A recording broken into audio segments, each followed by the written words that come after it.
regarder un petit peu les questions qui ont été posées et tu vas y répondre.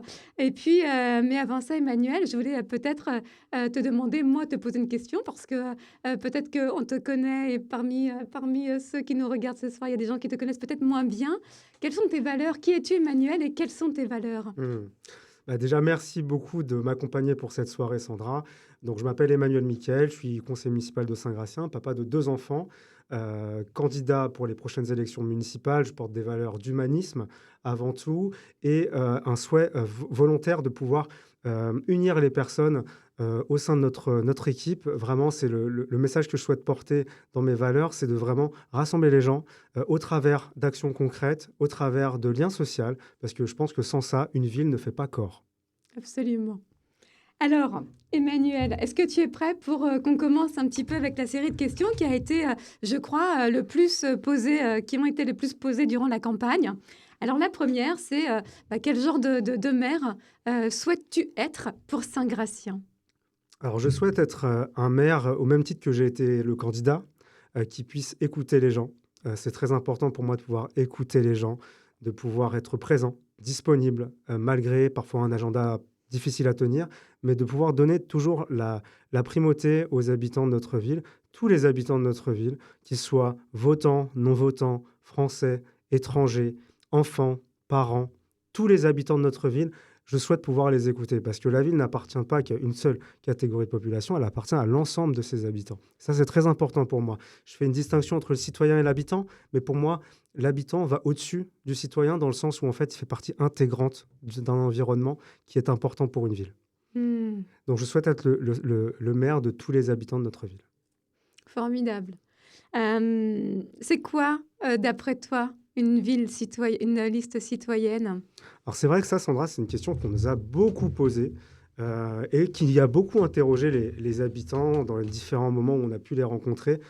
Qu'est-ce qu'une liste citoyenne et surtout, qu'est-ce qu'une liste qui ne représente pas un parti politique? Donc, c'est vrai que ça peut perturber. On n'a pas l'habitude. On a souvent des listes, même si c'est parfois. Enfin, il y a toujours cette logique de parti qui existe quand même dans la tête des gens et les gens ont besoin de savoir où se trouve la liste. Et nous, en fait, on a pris une dimension différente, c'est-à-dire qu'on a voulu créer une liste citoyenne. Une liste citoyenne, c'est une liste qui ne dépend pas des partis politiques, qui ne demande aucun financement de partis politiques et surtout qui va associer des habitants qui potentiellement ne pensent pas la même chose sur le plan national, sur le plan politique national, sur une appartenance ou pas à un parti politique. En fait, c'est pas ce qu'on recherchait. Et quand on me demande, voilà, votre programme, est-ce qu'il est de gauche, est-ce qu'il est de droite? Ou quand on demande, est-ce que cette liste est de gauche ou de droite? Moi, je leur réponds tout simplement, regardons le programme. Voyons le programme. En fait, c'est un programme qui a été co-construit avec les habitants au travers de 15 ateliers qui ont été réalisés, qui a associé à chaque fois une quinzaine de personnes pour pouvoir ensuite trouver des points sur lesquels on avait des possibilités d'améliorer les choses dans notre ville. Et donc, c'est ça la démarche citoyenne. C'est une démarche de co-construction. Et c'est une démarche que je souhaite en fait poursuivre à la suite de cette élection dans le fonctionnement même de la municipalité. Parce que très souvent, on constate dans les échanges qu'on peut avoir avec les habitants, c'est que les habitants ne sont pas sollicités, ne sont pas intégrés dans la réflexion qui mène à la prise de décision. Et c'est ce qui peut aussi parfois créer ce sentiment de déconnexion entre le politique, la politique et les habitants. Et donc ça, c'est quelque chose qu'on veut vraiment travailler. C'est une première étape que cette campagne municipale, parce qu'elle a permis de montrer que c'est possible. C'est-à-dire qu'en prenant le temps d'organiser les choses, hein, parce que tout ne se fait pas de façon toujours très rapide, mais il faut prendre ce temps pour poser des choses, poser un diagnostic avec les habitants, construire ensuite des leviers d'amélioration. Et ça, dans la démarche d'amélioration continue, c'est quelque chose que j'ai rencontré dans le cadre professionnel et que je pense qu'il peut s'exprimer aussi sur le plan local. Mmh. J'entends indépendance aussi, une liste hors parti est une municipalité, totalement indépendante. Oui, c'est le cas, tout à fait, totalement indépendante, mais ça ne veut pas dire isolée. L'indépendance ne veut pas dire, voilà, un fonctionnement à part du reste de ce qui peut exister dans le monde des collectivités. On sait qu'il y a une interdépendance quand même réelle, entre les différentes strates, dans le fonctionnement des villes et donc on a quand même ce besoin, non pas d'une façon partisane, de s'intégrer dans quelque chose, mais d'une façon, politique, pour de vrai, de pouvoir échanger avec les différentes strates parce qu'on le voit dans les demandes de subventions. Parfois, on va essayer d'aller chercher au niveau du département, de la région, des organismes sociaux aussi qui gravitent Mmh. autour des institutions. Et donc, ça, c'est important. Indépendance ne veut pas dire isolement. C'est ce Bien que je sûr. voulais rappeler. Oui, les possibilités de travailler avec, le plus grand nombre. Tout à fait. Mmh. Tout à fait. Sans mettre des œillères partisanes, de dire un tel est de tel bord, bah, je ne peux pas travailler avec lui. Mmh. On n'est pas dans cette logique-là. Au contraire, nous, c'est l'intérêt des habitants prime sur ces aspects partisans. Mmh. Très bien. Alors, qu'est-ce que vous proposez, dans le cadre de votre liste? Je dis «vous» parce qu'il s'agit bien d'un collectif, Tout à hein, fait. on l'a bien compris. Qu'est-ce que ce le collectif, propose, pour la ville de Saint-Gratien qui pourrait être, j'allais dire un peu innovant ou différent des autres propositions? Bah, je dirais, Sandra, que ce qui nous différencie principalement des deux autres listes, c'est déjà la volonté de ne pas faire pour les autres sans les associer. Et ça, c'est quelque chose que j'ai un peu dit tout à l'heure en introduction de mon propos, mais c'est vraiment la doctrine qui fonde notre collectif citoyen. C'est-à-dire qu'à aucun moment, moi, je vais dire à un jeune, je vais faire pour toi. À aucun moment, je vais dire à un chef d'entreprise, bah voilà, on va te permettre de... Non. En fait, j'ai besoin que les personnes elles-mêmes puissent nous dire comment on va faire ensemble et de quoi on a besoin collectivement. C'est pour ça qu'il y a vraiment un changement de paradigme dans la façon de faire de la politique. Et moi, je suis convaincu que c'est comme ça qu'on va raccrocher les personnes à un modèle de société qui est en train de se disloquer finalement. Et on a besoin de ça, c'est-à-dire d'associer les gens sur le concret de notre quotidien et permettre à ce que les projets en fait soient co-construits avec eux. Comment ça peut se traduire? On a plusieurs propositions qui vont dans ce sens-là dans notre programme. C'est notamment de créer des espaces en fait de réflexion et des espaces d'action. Je m'exprime. Par exemple, pour la jeunesse, on souhaite mettre en place un conseil municipal des jeunes. Le conseil municipal des jeunes, il répond à cet objectif-là, d'associer les jeunes dans la décision, pas notre décision en tant qu'équipe municipale, même s'il y a de nombreux jeunes qui sont investis, j'en suis très heureux, mais surtout que les jeunes puissent mener des projets par eux-mêmes, faire une étude de besoin et ensuite avoir un accompagnement de la ville pour mener à bien ces Mmh. projets-là. On veut créer les citoyens de demain aussi.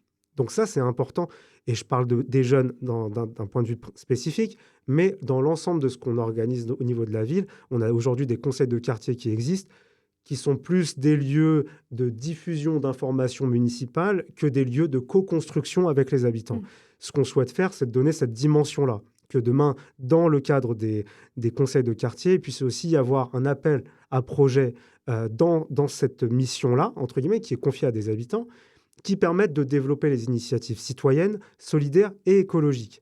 Donc vraiment, dans tous les quartiers de notre ville, qu'on puisse avoir un écosystème de citoyens engagés qui puissent mener des actions, bien sûr avec la coordination au niveau de la ville, mais ça donne aussi l'envie de s'investir, l'envie de créer des choses dans notre ville, d'impliquer les plus jeunes qui vont aussi monter dans cette machinerie-là, pour que derrière, on ait une ville exemplaire en termes de citoyenneté, d'engagement, d'investissement, parce que la valeur humaine, pardon, elle est plus Mmh. importante à notre regard qu'un point uniquement financier. Donc c'est très important. Aujourd'hui, toutes les choses qui sont réalisées, on voit par les associations, par des bénévoles, tout ça, c'est de l'argent qui n'est pas forcément pris, enfin, qui n'est pas payé par la ville. Donc c'est des actions qui sont menées en lieu et place du pouvoir public, et donc c'est pas anodin.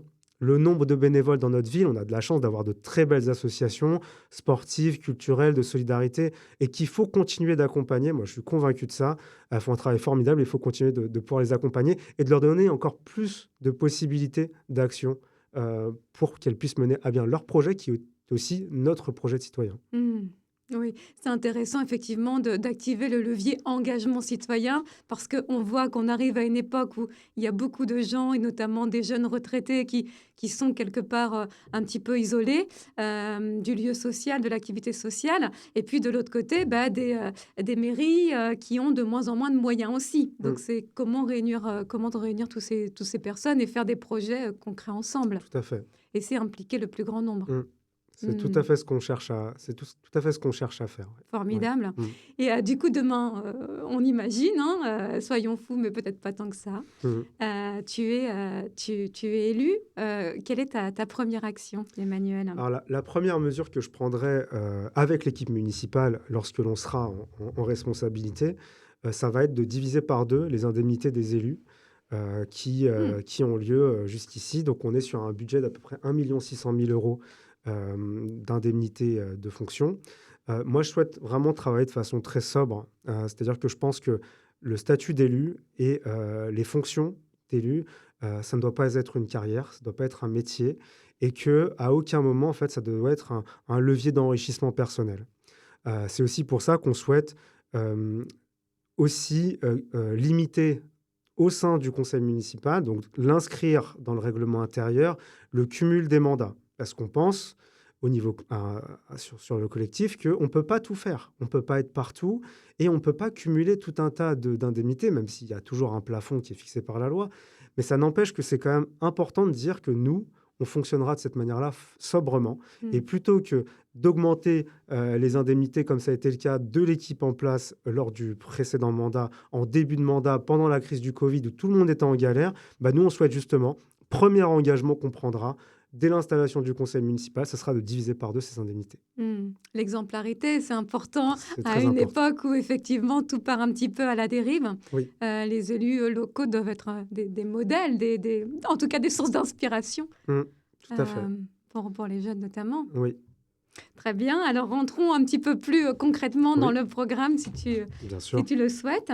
Alors il y avait une question qui était pas mal revenue sur les tarifs de la cantine. Oui, Qui financera le projet de refonte des tarifs de la cantine, qui était mmh, un très beau projet mmh. social? Alors, sur cette question-là, c'est vrai qu'on l'a aussi beaucoup entendu. Nous, on a la volonté de pouvoir instaurer un repas à tarif social. Ce repas à tarif social, il sera à partir de 1 €. On ne souhaite pas augmenter les autres tarifs pour les habitants, pour les parents. On est aussi conscient que ce tarif social, il est dans une période comme on traverse, il est fondamental. Mmh. Parce qu'il y a certains enfants qui n'ont pas à manger, en fait, en dehors de ces repas-là. Et si on peut leur permettre d'avoir à minima un repas dans la journée qui soit garanti, on ne peut pas se dire qu'on ne le fasse pas. Donc, on aura un travail à faire avec les parents d'élèves pour justement l'organisation de tout ça. Nous, notre programme, à la différence de certains programmes qui viennent clé en main avec des choses comme si tout était déjà organisé, etc., nous, on a vraiment la volonté de concerter. Et c'était ce que je disais tout à l'heure. Donc là, pour ce sujet également, on mettra aussi un travail qui se fera avec l'équipe municipale, les parents, et puis aussi les équipes éducatives, et puis il y a tout, même le prestataire, qui aujourd'hui, on fonctionne avec un prestataire. Tout ça sera organisé de manière à ce qu'on puisse être le plus juste possible pour cette Mmh. tarification. Mmh. Ouais. Sur le même sujet, en fait, j'avais vu dans le programme qu'il y avait un accompagnement après l'école aussi, dans Oui. cette même volonté de pouvoir ouvrir aux Mmh. familles qui n'ont pas les moyens aujourd'hui aussi, n'est-ce pas? Ouais. Si notre liste s'appelle Saint-Gratien Ville d'avenir, c'est pas pour rien. C'est vraiment parce qu'on souhaite mettre un maximum de moyens, pas forcément financiers, mais de moyens, dans l'ambition, pour notre jeunesse. Mmh. On pense que l'émancipation, elle commence déjà par les études. Elle commence aussi par, la plus petite enfance et on va mettre des moyens. Là, tu me parlais de l'école après l'école, mais moi, je voudrais venir un tout petit peu avant, ce dispositif-là et déjà d'investir dans les ATSEM.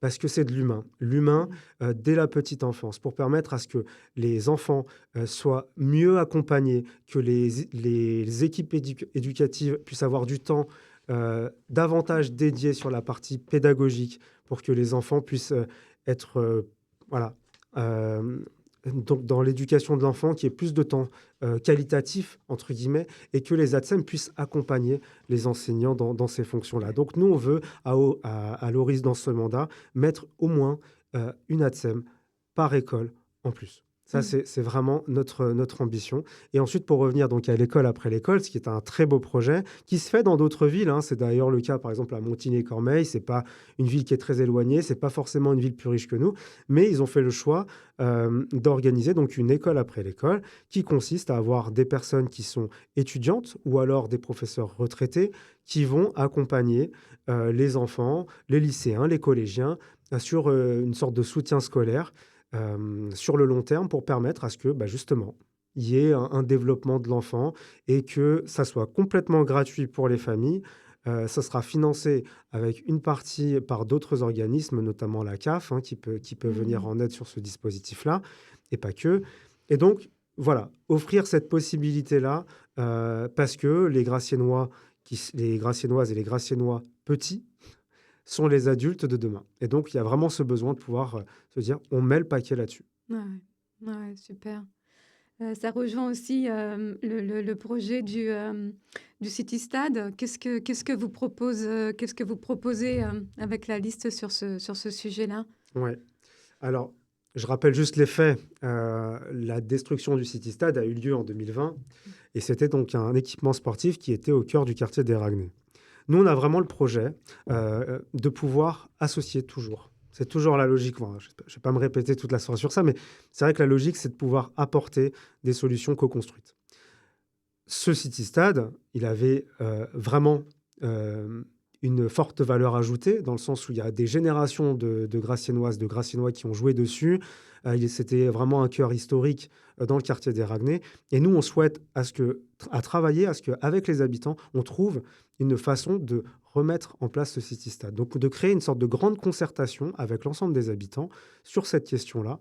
Il ne sera pas forcément au même endroit, il ne sera pas forcément dans les mêmes dimensions, mais en tout cas, l'ambition, elle est de pouvoir reproposer aux habitants, hein, parce qu'il n'y avait pas que des gens des Ragnais qui venaient jouer ici, c'était quelque chose qui rassemblait, justement, je parlais de rassembler la ville, c'était un des éléments rassembleurs et qui permettait aussi bien à des gens qui habitaient dans le quartier des Marais, des gens qui habitaient dans le centre-ville, de pouvoir aller jouer sur ce City Stade et voilà, de créer du lien avec Mmh. d'autres amis qui étaient dans ce coin-là. Et donc, c'est ça l'idée, c'est de pouvoir proposer voilà, une concertation sur cette thématique-là et de pouvoir faire en sorte que d'ici la fin du mandat, on ait de nouveau un équipement sportif de ce type. Super. Et tu disais effectivement, tu parlais des 3 quartiers. On sait que Saint-Gratien, quelquefois, on a l'impression que tout est un petit peu, sectorisé et peut-être Ouais. trop. Comment est-ce que demain, on peut justement faire en sorte de créer des liens, et des ponts entre ces quartiers? Alors, le lien, il faut le créer de toutes les façons possibles et imaginables. Le lien, ça peut venir de la culture. Le lien, ça peut venir du sport. Le lien, ça peut être du vivre ensemble. Le lien, ça peut être de la cuisine. En fait, toutes les activités peuvent nous amener à créer du lien. Et c'est pour ça que je pense qu'il est important de créer de faire, parce qu'on a la chance d'avoir de beaux équipements à Saint-Gratien, notamment des centres culturels qui sont intéressants, dont certains sont en cours de réhabilitation, de reconstruction, notamment Camille Claudel ou le centre culturel du parc. Mais on a des équipements. Et donc, il faut que ces équipements soient utilisés pour créer du lien. Faire en sorte que ces centres culturels deviennent des centres socioculturels intergénérationnels. Que dedans, on puisse avoir des personnes de tous les âges, qui viennent de tous les quartiers, qui puissent se retrouver pour jouer aux cartes, pour regarder un match, pour apprendre à faire de la couture, pour apprendre à faire de la poterie. En fait, toutes ces activités existent à Saint-Gratien. Il y a des clubs, il y a une MJC, enfin, il y a beaucoup de choses. Mais il faut qu'il y ait une sorte d'endroit physique qui coordonne tout ça. Et c'est ce qu'on appelle un centre socioculturel. Ce centre socioculturel, dans la logique de fonctionnement de ces équipements, c'est une co-construction permanente avec les habitants. On écrit un projet socioculturel avec les habitants, donc ça répond à des besoins, et derrière, ça met en place des activités. Ça, c'est pareil, ça coûte pas grand-chose. Ça peut être financé quasiment à hauteur de 80% par la CAF. Et donc, ça permet de créer du lien, d'avoir des effectifs municipaux qui sont présents. Ça donne aussi des activités à des personnes qui n'en ont pas. Ça rompt l'isolement. Ça permet à ce que des jeunes qui peut-être se disent bah, on va pas forcément, on n'a pas d'activité, on ne sait pas quoi faire, on va rester dehors. Aujourd'hui, leur proposer autre chose. Mmh. Donc des activités qui soient encadrées, par des personnes formées qui sont sensibilisées, à accompagner des jeunes, mais pas que, enfin voilà. Donc ça, pour moi, déjà, je pense que le fait de ne pas fonctionner par tranche d'âge, mais de se dire, il y aura différents âges, les gens vont se côtoyer, en fait. Les gens vont se côtoyer, commencer à se comprendre, à se connaître, s'accepter. Et c'est le début du vivre ensemble, et donc c'est le début d'une ville rassemblée. Ouais, ouais, absolument. Et puis, c'est important que toutes les générations, effectivement, puissent se retrouver parce que tout le monde a apporté à l'autre, hein, Mm. n'est-ce pas? Tout à fait, Ouais. tout à fait.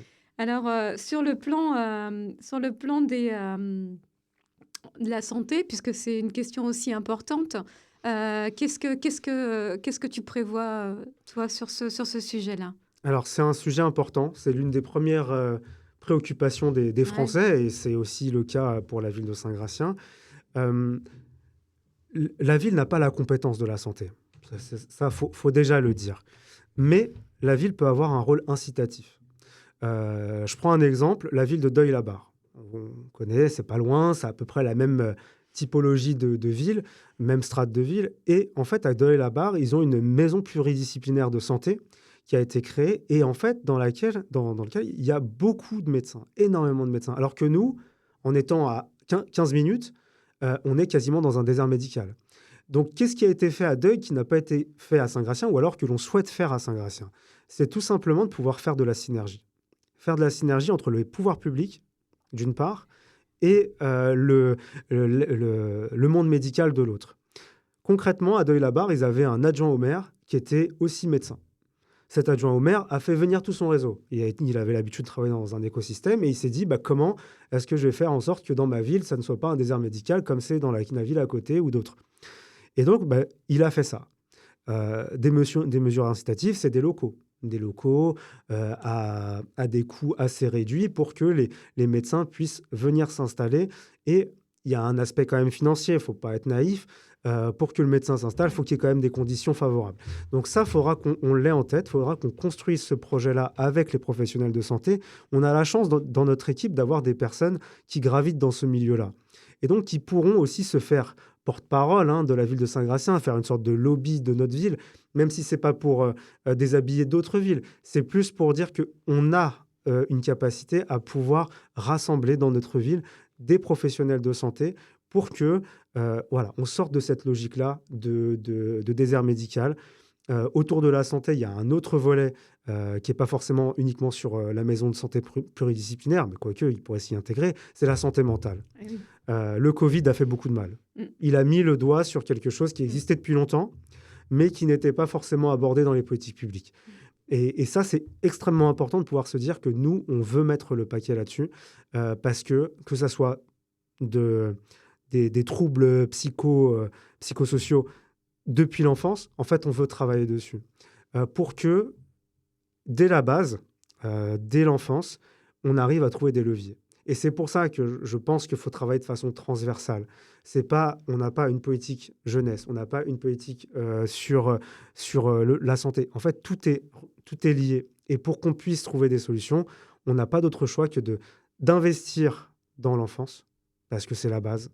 Si un enfant qui se développe correctement, c'est des traumas en moins quand il sera adulte, d'être vigilant dès le départ, de former nos professionnels de l'éducation à tous ces sujets-là de troubles, etc. Ça permettra à ce que derrière, déjà, en termes de santé publique, on soit meilleur et qu'on crée donc les générations suivantes avec moins de problématiques liées à la santé mentale. Et donc, on interviendra dès l'enfance et on continuera sur tous les âges. Oui. Oui, et j'ai vu aussi dans le programme, il y a aussi des questions de violence Oui. qui sont du coup traitées et mises en avant dans la manière Mm. d'appréhender les choses. Mm. Alors là, il y a deux aspects dans cette thématique-là. Il y a la prévention, naturellement, et justement, la prévention passe par la formation des professionnels, des personnes en contact avec les enfants. Et donc, cette prévention, elle ne se fera pas en one shot, elle se fera sur tout un temps très long pour que l'ensemble du personnel municipal qui est en lien avec des enfants puisse avoir les formations. On aura aussi un référent de l'enfance, des droits de l'enfant. Parce que, on le sait, l'enfant, c'est l'individu dans notre société qui est le plus maltraité. Parce qu'en fait, on ne s'occupe pas de ces droits. Et ça, c'est quelque chose de fondamental pour nous. Et on souhaite pouvoir mener ce combat-là, donc en ayant un référent dans notre ville qui puisse faire le lien avec tous les différents services, avec tous les différents partenaires qui interviennent sur le champ de l'enfance, et qu'on puisse créer voilà, des formations, des sensibilisations, même également autour des parents, parce qu'enfant va avec parents, et donc autour de la parentalité, de mettre en place des choses en termes de répit parental. Je vois parfois des cafés des parents, ce type de choses, même envisager un lieu d'accueil enfants-parents pour permettre aux parents qui sont un petit peu en fatigue, en détresse, de pouvoir avoir un temps un petit peu isolé où ils vont pouvoir faire garder voilà, par un professionnel de l'enfance. On pense aux familles monoparentales Et, aussi, et hein. surtout, voilà, Mmh. c'est vrai. Et quand on sait que, y a un nombre de foyers monoparentaux à Saint-Gratien qui est bien plus important que la moyenne départementale, il faut faire ce travail-là, j'en suis convaincu, de trouver des moments de répit parental. Mais tout ça, ça s'inscrit dans vraiment un écosystème qu'on souhaite mettre en place. Mmh. Oui, ce qui était intéressant aussi et ce qui a été, remonté aussi, c'était, effectivement le concernant la sécurité aussi, le fait de peut-être, vouloir amener ou créer des passerelles aussi entre les forces de sécurité et puis les gens de la ville. Oui, tout à fait. D'un point de vue sécurité, il y a deux aspects qu'on souhaite avoir. Toujours, en fait, comme tu le vois depuis tout à l'heure, on est sur un aspect toujours prévention et l'après, où on doit réagir après coup. En termes de prévention, ce qu'on souhaite faire, c'est de remettre de l'humain dehors. Mmh. On souhaite créer 4 postes de médiateurs sociaux. Ces médiateurs interviendront dans les zones qui sont potentiellement les plus concernées par des regroupements, on va dire aux abords des écoles, aux abords des collèges, du lycée, mais surtout créer du lien entre ces éducateurs et les habitants. Et les habitants, peu importe leur âge, pas uniquement les jeunes, parce que les incivilités, c'est pas que les jeunes. Il y en a au volant, il y en a un peu partout. Et donc, le rôle de ces médiateurs-là, ça va être ça, de recréer du lien avec les habitants. Et on souhaite derrière pouvoir augmenter les effectifs de police municipale pour avoir ce côté plus rassurant et, si c'est nécessaire, répressif aussi. Mmh. Mais on est conscient que la présence, elle ne doit pas être uniquement en véhicule. Voilà. Même si sur des interventions, c'est nécessaire d'aller vite, d'aller sur les lieux des situations concernées, mais on a besoin de l'humain. Moi, je suis convaincu que malgré les 2 millions et quelques qui ont été mis dans les caméras, on aura toujours besoin de l'humain parce que c'est comme ça, on fonctionne comme ça et on est plus rassuré, en tout cas personnellement, et je pense on est beaucoup à le penser, quand on voit des effectifs de police, plutôt que de dire il y a une caméra à tel endroit. Voilà. Bien sûr, bien C'est ce sûr. qui a été partagé dans les différents ateliers sur la Mmh. thématique sécurité et prévention, et je pense sincèrement que Mmh. c'est ce qu'on doit faire. Alors sur un autre sujet, la question de la passerelle, qui est une question Oui. importante pour les habitants de Saint-Gratien. Donc qu'est-ce que tu prévois? Qu'est-ce que vous prévoyez? Alors cette passerelle, elle est fermée déjà depuis un certain temps, et ça crée vraiment une fracture géographique encore plus forte que celle qui existait auparavant. Parce que c'est vrai que le quartier des Raguenay est coupé donc, par la ligne de chemin de fer. Mmh. Et physiquement, le fait que la passerelle n'existe plus, il y a aujourd'hui un plan B, entre guillemets, c'est de passer sous les voies de chemin de fer si on a le pass Navigo. Mais tout le monde n'a pas de pass Navigo. Et donc, ça crée le fait d'avoir un grand détour à faire de plusieurs, je crois que c'est quasiment presque 5 minutes, plus de 5 minutes, même entre 5 et 10 minutes, je dirais. Et donc, ça cloisonne, forcément. Donc, nous, on a la volonté de pouvoir travailler avec la SNCF, parce que les voies de chemin de fer, on peut pas, c'est pas les nôtres, de pouvoir travailler avec la SNCF pour remettre le plus vite possible cette passerelle, mais toujours en concertant les habitants. Mmh. On souhaite qu'ils puissent avoir leur mot à dire sur quel type de passerelle. Quel type de passerelle? Pourquoi? Est-ce qu'on a besoin d'une passerelle? Est-ce que le souterrain pourrait pas être quelque chose d'autre? Enfin, tout ça, c'est pas une décision qui se prend unilatéralement. C'est forcément avec la SNCF, mais aussi avec les habitants. Mmh. Mais c'est un de nos projets forts. Ouais, parce que là, ça touche à la question de la mobilité, du handicap, enfin des Oui, personnes porteuses de handicap, des poussettes, tout à fait. Tout à fait. C'est le cas sur la question de la mobilité. On a du travail à faire, Mmh. en dehors même de l'aspect passerelle. On a du travail à faire. Il y a certains trottoirs qui Mmh. sont impraticables pour une personne en fauteuil roulant ou en Mmh. poussette. On a certaines infrastructures qui sont impraticables également. Je pense à la bibliothèque au Raguenay, Mmh. où pour y aller, c'est un escalier en colimaçon. Donc autant dire qu'avec une poussette ou en PMR, c'est impossible. Donc ça crée aussi une, voilà, ça crée une fracture dans l'accès aux équipements, de la ville et ça, pour moi, c'est pas possible. Mmh. Bien sûr, bien sûr. Et alors, concernant le marché, par exemple, parce que c'est un sujet Ouais. important dans chaque ville, le marché, Mmh. c'est un lieu, très stratégique. Qu'est-ce qui est envisagé à ce niveau-là? Quel est le constat qui est fait aujourd'hui et qu'est-ce qui est envisagé pour demain? Bah, le constat, je pense qu'il est partagé par beaucoup, hein. Le constat, c'est, que le marché est en perte de vitesse depuis de nombreuses années, que l'on a, de moins en moins de commerçants, une affluence de plus en plus faible et que, il faut quand même se poser des questions sur le fonctionnement du marché actuellement. Mmh. Il y a une délégation de service public, donc c'est pas géré au niveau de la ville directement. On a une délégation de service public qui va jusqu'à 2030. À la fin de cette délégation de service public, pardon, il faudra se poser la question de: «Est-ce qu'elle sera reconduite? Sous quelles conditions?» Et en tout cas, qu'est-ce qu'on veut nous faire de ce marché? Je pense que c'est ça le truc principal. C'est que moi, je vois des marchés, qui fonctionnent dans d'autres villes. On peut prendre l'exemple d'Enghien, par exemple, qui Par est exemple, bon alors, voilà, mais c'est un marché qui c'est fonctionne un très marché qui bien. fonctionne. Heu, Pourtant, il y a aussi le marché d'Argenteuil, parce que certains Graciennois, vont aussi au marché d'Argenteuil qui est juste à côté, ou celui d'Hermont, ou celui d'Aubonne. Donc pourquoi celui de Saint-Gratien ne fonctionne pas?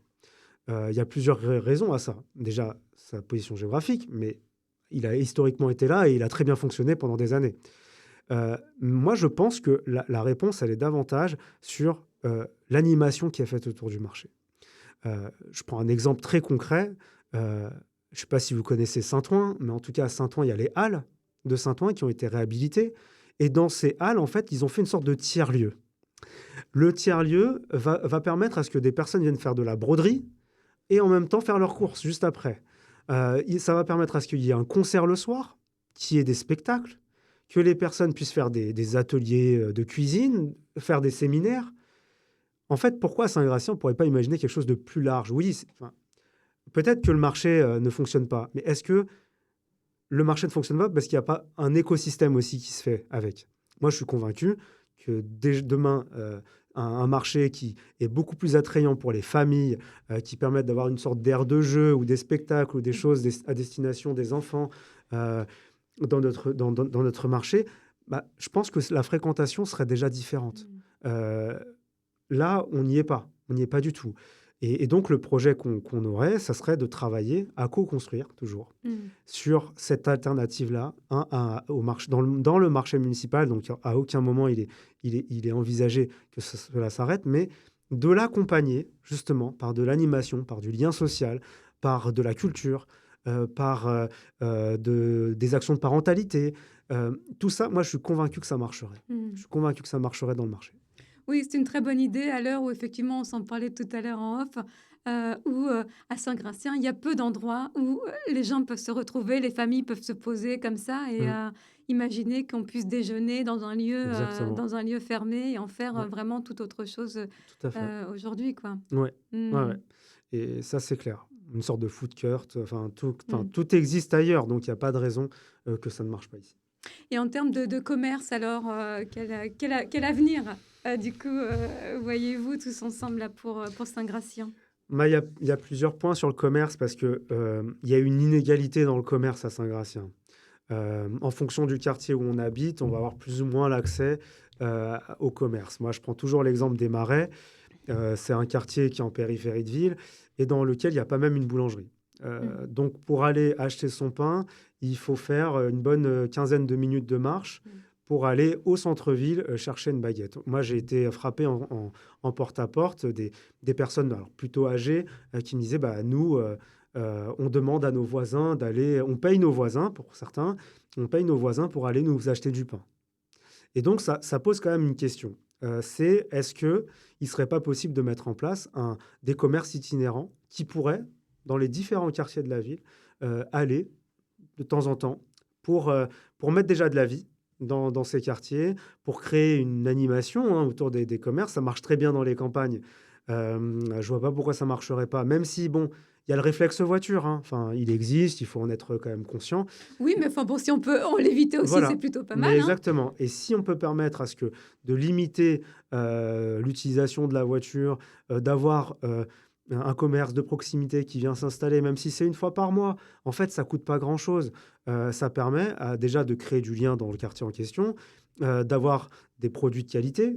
Si on travaille avec des producteurs locaux, de favoriser les circuits courts, d'aller sur de la production bio, etc. Enfin, tout ça, c'est des projets qui peuvent être menés qui sont complètement réalisables et qui permettent, qui nécessitent juste d'oser, Mmh. d'innover.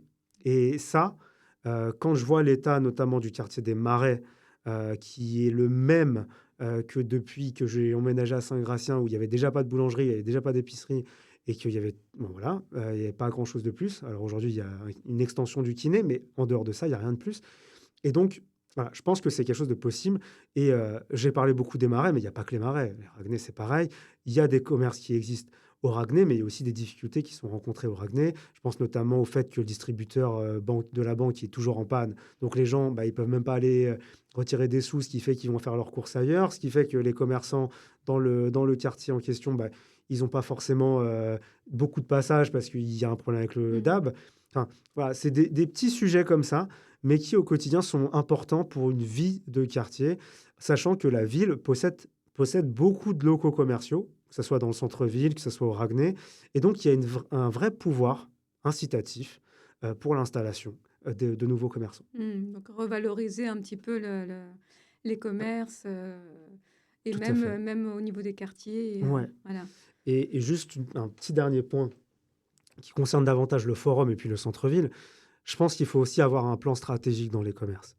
Heu et ne pas laisser, des commerces trop longtemps fermés, Mmh. des endroits vides parce que ça crée en fait, le vide appelle le vide et donc on a forcément l'impression après que c'est un endroit délaissé, et je pense qu'en termes de dynamisme, l'attractivité des commerces, elle est toujours très importante pour la vitrine de la ville et donc, c'est important qu'on puisse avoir cette prospection un peu stratégique, d'aller chercher aussi des commerçants, au même titre qu'on le ferait pour des professionnels de santé, de le faire également pour des commerçants. Mmh. Se dire, bah, OK, moi, à horizon 1 an, je veux avoir tel commerce dans tel endroit, parce que derrière, je veux développer tel autre, et cetera. Et de dire qu'en en un mandat, on est capable d'aller renouer, recréer une dynamique d'attractivité, de commerce, dans Mmh. le centre-ville et aussi dans les autres quartiers de la ville. Mmh. Mmh. Oui, qui répondent bien aux besoins Ouais. de chacun et de chacune, quoi. On Mmh. pense aussi à de l'artisanat ou des choses comme ça. Mmh. On n'a pas parlé du logement. On n'a pas parlé du logement.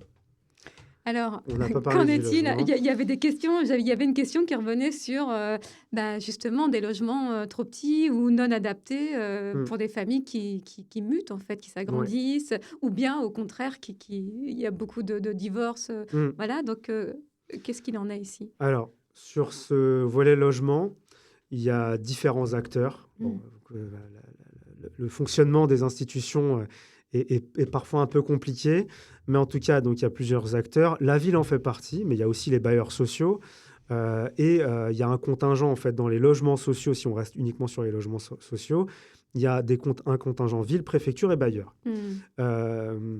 La ville a son rôle à jouer dans les attributions de logements qui concernent son contingent à lui. Ouais. Mais il y a aussi un rôle de coordination de tout ça. Et moi, ce qui m'a frappé dans les différents porte-à-porte, c'est les tensions qui peuvent exister entre les locataires Mmh. et les bailleurs, Mmh. avec des situations qui sont euh, complètement incroyables et que je condamne fermement. C'est des locaux qui sont complètement indignes à l'habitation, en fait. Et moi, je ne comprends pas comment des bailleurs sociaux peuvent mettre en location des logements insalubres. Des logements dans lesquels il y a de la moisissure partout, où il y a des fuites, où les parties communes ne sont pas entretenues ou pas suffisamment. Et tout ça, c'est pas normal. Mais quelle est C'est pas la marge acceptable. de manœuvre du maire justement, par Alors, rapport à ça?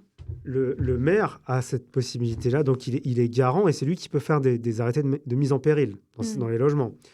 Il est quand même garant de l'écoute de ses administrés et de faire poids de toute sa capacité auprès du bailleur pour que les travaux soient réalisés. Moi, je l'ai vu pas plus tard qu'il y a 2-3 semaines. Quand la mairie veut, elle peut. J'ai soulevé un point au conseil municipal sur la question de logements sociaux indignes. Quelques jours plus tard, intervention de la mairie, réunion avec le bailleur de réaliser et prise de température avec les locataires. Étonnant quand même que ça n'intervienne qu'après ma prise de position en conseil municipal et à quelques jours des élections municipales. Ce que j'ai constaté à cet endroit-là, je l'ai constaté dans beaucoup d'endroits à Saint-Gratien, dans les rapports avec les bailleurs sociaux. Dans certains quartiers, on exonère les bailleurs sociaux, dans les quartiers politiques de la ville, on exonère les bailleurs sociaux de la taxe foncière sur les propriétés bâties, en leur donnant l'obligation de mener, en plus de leurs obligations légales, des obligations extra-légales qui permettent de créer un meilleur cadre de vie. Donc, on a aussi le levier financier pour certains quartiers et pour certains bailleurs. Donc ça, c'est pas rien. Donc on peut intervenir. Le maire a la capacité d'intervenir avec son équipe ce que tu dis municipale. aussi, ce que j'entends, c'est qu'il faut être derrière, effectivement, Exactement. et puis avoir cette Exactement. volonté Tout à fait. d'accompagner tout Exactement. ça, quoi. Et alors, il y a une question aussi importante qu'on n'a pas abordée, qui est l'écologie et l'environnement. Donc, il y a une question qui revenait beaucoup parce que il est proposé dans le programme la végétalisation des cours d'école, notamment. Et la question qui revenait, c'est comment est-ce qu'on finance tout ça? Oui. Alors, investir, enfin, je parlais de l'avenir, hein, toujours. On n'est pas... je pense que maintenant, tout le monde a accepté qu'il y a un dérèglement climatique. En tout cas, j'espère. Une urgence. Une urgence climatique, effectivement. Je pense que tout le monde l'a bien en tête. On l'a constaté pas plus tard que l'été dernier. L'été dernier, en fait, il y a eu des classes dans les écoles de la ville qui n'ont pas pu faire cours, tellement les températures étaient excessives. Sans aller trop loin, moi, l'école de mon fils, c'est l'une des écoles les plus récentes de Saint-Gratien, la cour est complètement bétonnée. Donc ce besoin de végétalisation, il est pour moi naturel. Déjà, le fait que les enfants, en parlant d'écologie, le fait que les enfants grandissent dans des environnements où il y a de la verdure, où il y a des fleurs, où il y a de l'herbe, et où il y a des arbres, même s'il faut toujours être prudent avec les arbres, avec les écoles, bien sûr, avec les enfants, mais le fait de grandir dans un environnement pareil, Pardon, forcément. mais en même temps, on n'a jamais trop vu des arbres faire trop de mal aux enfants. Mais bon. Non, mais on peut avoir les enfants qui montent dans les arbres, mais on peut aussi avoir des branches qui tombent. Oui. Donc, c'est déjà arrivé dans certains quartiers de la ville, donc c'est pour ça que je le soulevais. Mais c'est vrai que plus ils auront le contact avec tout ça, et plus, en fait, ils vont être sensibles à la préservation de l'environnement. Donc, l'environnement, l'écologie, c'est pas quelque chose qui appartient à un parti politique. C'est pas quelque chose de dogmatique. C'est quelque chose sur lequel il faut agir au quotidien.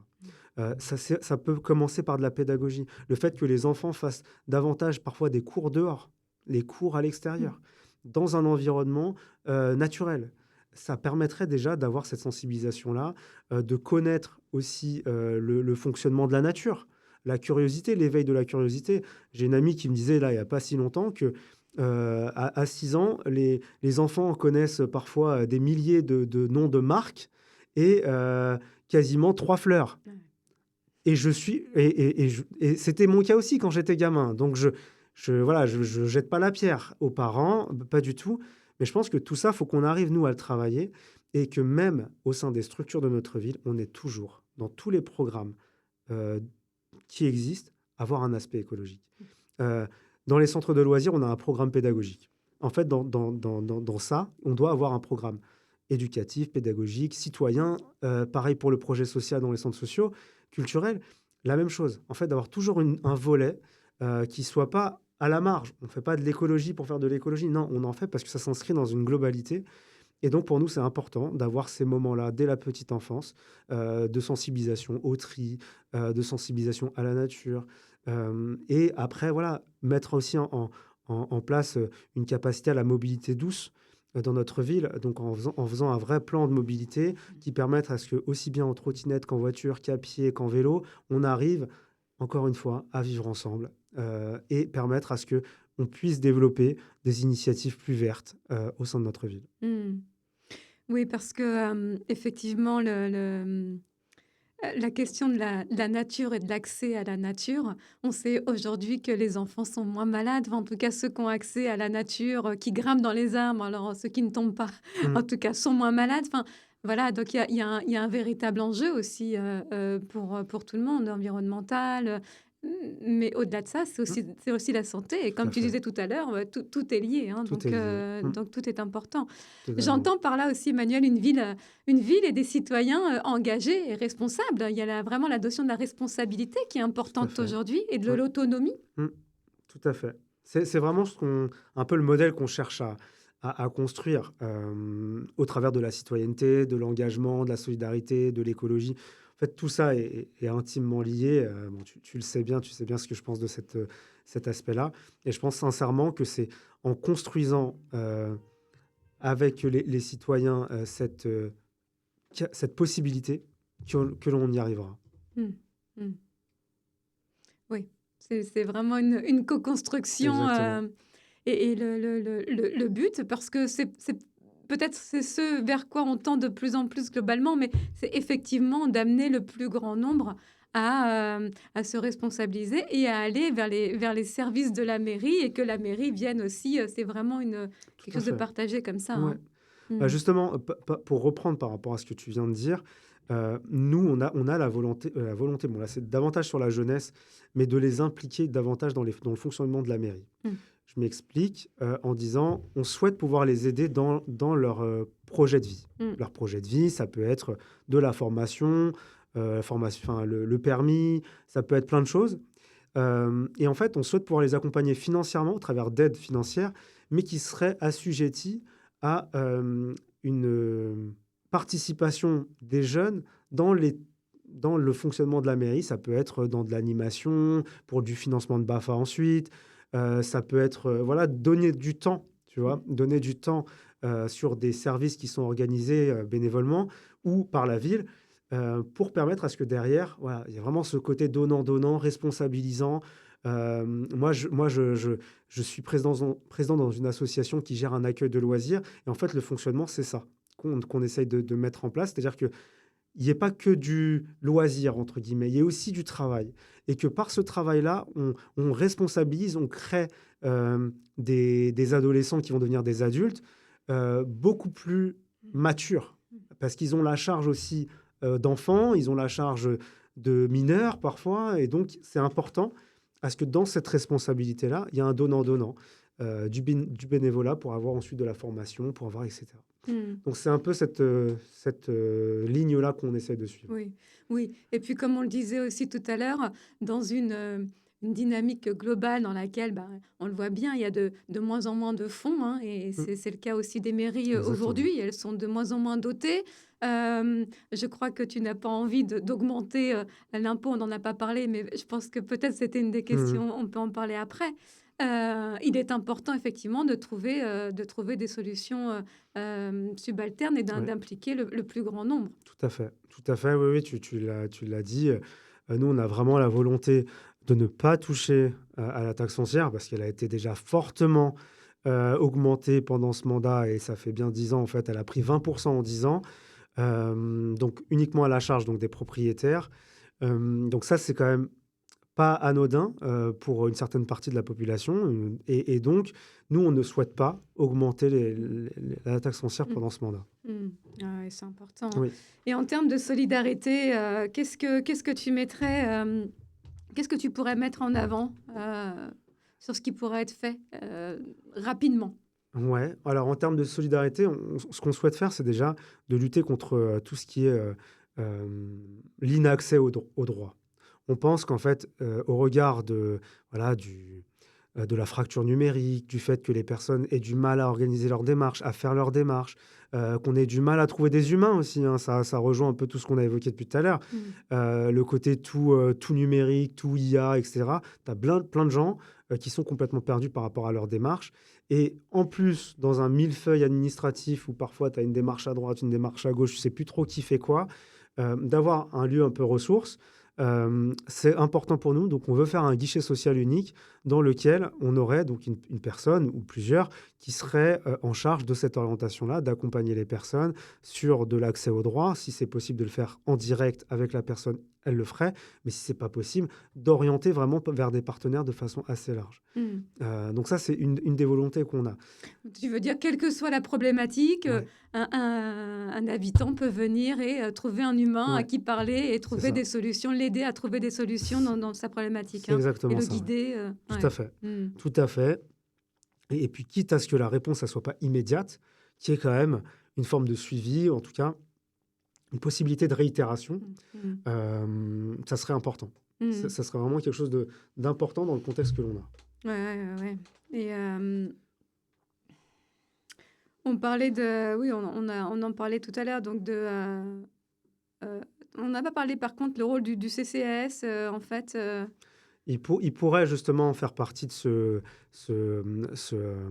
dispositif-là, enfin en tout cas ce que l'on souhaite créer.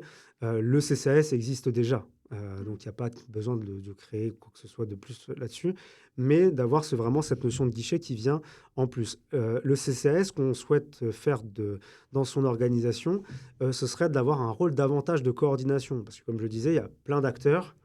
Et le CCAS, en étant le plus local possible, vraiment, c'est le guichet de proximité, et donc de pouvoir coordonner l'ensemble des acteurs pour pouvoir mener toutes les politiques d'action sociale, de pouvoir les coordonner au sein d'une même structure mmh, et de développer les actions en lien avec, parce que le CCAS gère aussi toute la partie des personnes avec de la dépendance, une perte d'autonomie, etc. Et donc d'avoir vraiment une capacité à se renforcer sur de la coordination générale autour de l'action sociale et de mettre aussi les moyens nécessaires pour tout ce qui est perte d'autonomie, parce qu'on a à Saint-Gratien une population qui, quand même, qui est assez âgée, et donc des plus de 65 ans et plus aussi, donc de la perte d'autonomie.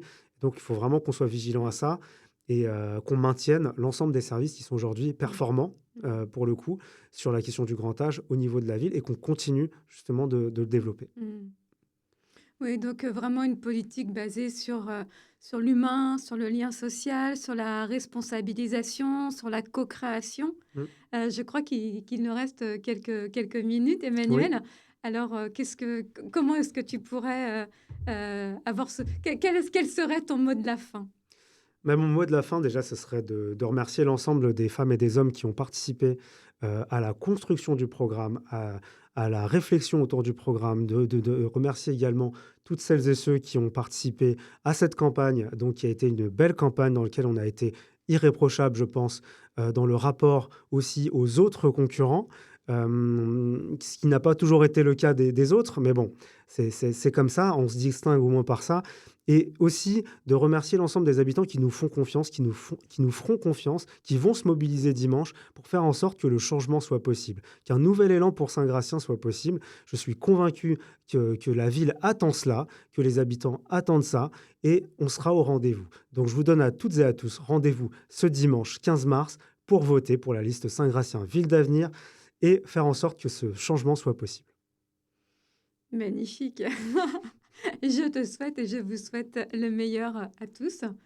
Alors, je ne sais pas, je crois pas qu'on ait eu des questions, mais si c'est le cas et s'il y a Pas de d'autres questions? questions, euh, eh bien, écoutez, tu auras l'occasion d'y répondre Avec prochainement. plaisir. Ah ben, on a encore la possibilité de répondre aux questions jusqu'à minuit. Bon, eh Ensuite, on bien, n'aura plus la possibilité puisqu'on voilà, sera en donc fin de campagne. allez-y, vous savez comment contacter Emmanuel. Et puis, bah, merci à Merci toutes à et toi, tous Sandra. d'avoir été là avec nous ce soir. Et merci à toi, Emmanuel. Merci à toi également et merci à tous pour le suivi de ce live.